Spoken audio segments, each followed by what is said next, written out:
Hello people of the interwebby. I'm going to do an unboxing video. I've treated myself because I had a bit of a bad year 2019, not a lot's gone right, so I've treated myself to a new investment, and this is my Omega Seamaster, which I've been wearing for a few years now. I absolutely love it, but one of the things I've always really wanted is a Speedmaster, and I've just got it, so we're going to unbox it now. One of the things I always do, if I go for a watch, I always like to go for one that has all the box and papers with it. So that's exactly what I've done here, and I always buy one off a reputable dealer. I've gone from one, obviously it gets a warranty with this one as well. The Omega warranty ran out a while back. It's around about 2009 model. Can't afford new ones. Oh, there we go. Pop it over here. So there's the box, and you can see we have got paperwork. Pull him out. Come on out. Come on. I can't get him out. It's a bit stiff. There's the instructions, operating instructions, which is quite a thick booklet. It's always good to have this stuff with the watch. It helps maintain the value. And then I've got all the cards. So I've got the watch number, the reference number. Date seems to be blank, but I've got the cards anyway. Pritchard, I have no idea what that is, but the company I've bought it from has put their card in there as well, and there's a warranty with it. Also, you know, you run the risk. I don't know an awful lot about these watches, and you run the risk of buying a fake. I mean, some fakes are easy to spot, and then there are some fakes that give the professionals a hard time to spot. So obviously I don't want to spend this amount of money and then find out I've bought a fake from somebody on the interwebby who then disappears on me or decides they don't want to give me my money back. Right, I'll put him over there. So there is the case. And there we go. There is my Speedmaster. It's unusual on this one. I've gone for the triple date. I don't know how well you can see this, but yes, I do like to have the dates because I work all sorts of strange and wonderful hours, and I can start one day and finish another, and I lose track of what day it is or what year it is or what month. So on this one, obviously we've got the time. It's a chronograph, so the big hand doesn't move unless you set it, so it gives the normal time.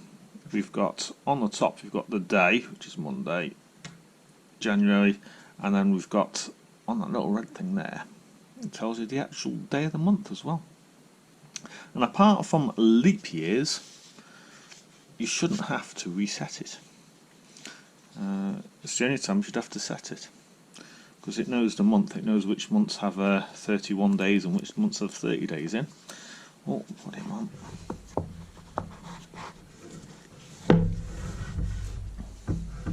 So there we go. There is my Speedmaster. I've got him upside down. There we go.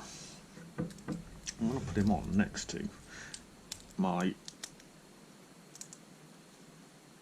Come on, there you go. There we go. So I've now got him on next to my Seamaster. Look at that. So, bling, eh? Bling. Now my Seamaster, that's the 38mm case one, and this also, although it does look a bit bigger, is 38. I do like it because I've got smaller wrists. If you buy, like, say, the Rolex Submariner, which I can't afford, it only comes in a 40mm, and I've got small wrists, so it is a bit big. Not that I could afford one anyway. I only have Omega money, I don't have Rolex money, but I think the Omega is probably the better value watch. I mean, there's nothing a Rolex can do that an Omega can't. And the Speedmaster, only watch certified by NASA to go into space. Rolex can't say that. And the camera cut out. Yes, so it's worn to space by astronauts. Michael Schumacher has one. There's a Michael Schumacher variant of the Speedmaster. George Clooney also has one. Well, he did. There's a few famous people there. Again, Daniel Craig wears the Speedmaster. Now, Pierce Brosnan likes the Seamaster. This one was worn in the 007 films with Pierce Brosnan. Also, Daniel Craig does wear this in the James Bond films, though, but apparently he wears one of these when he's not filming. Apparently. Right, I'm going to take the two off now and just have the one on because it's getting a bit silly. I can then show you. So I'm getting a collection. I'm not a watch collector, by the way, but I'm getting a collection, aren't I? I do like my watches.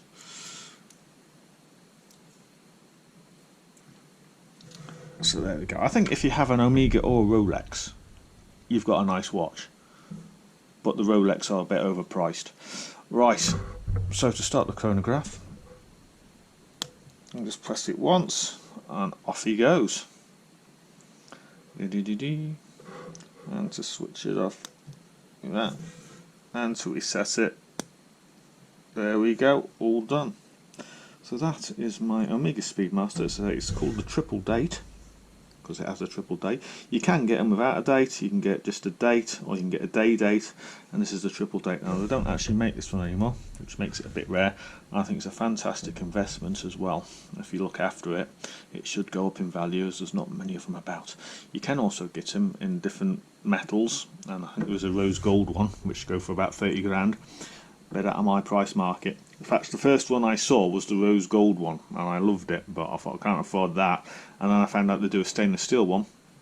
My favourite one is the blue dial. They do one with a white dial as well. The other interesting thing is they do one with a moon and a sun on the bottom dial as well. That looks pretty cool as well. I do like that one. It's a 1151 calibre, this, apparently, which means nothing to me. It's just numbers or movement. But yeah, it works fine. It's keeping good time, and I love it. I hope for many happy years. So what's going to happen is my Seamaster is going to be my everyday watch and deep sea diving watch.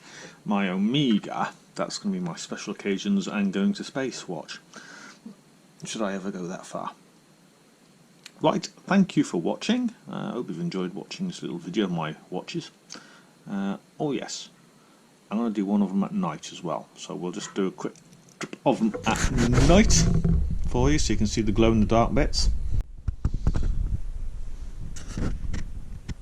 So there we go, there's the illumination of the Speedmaster.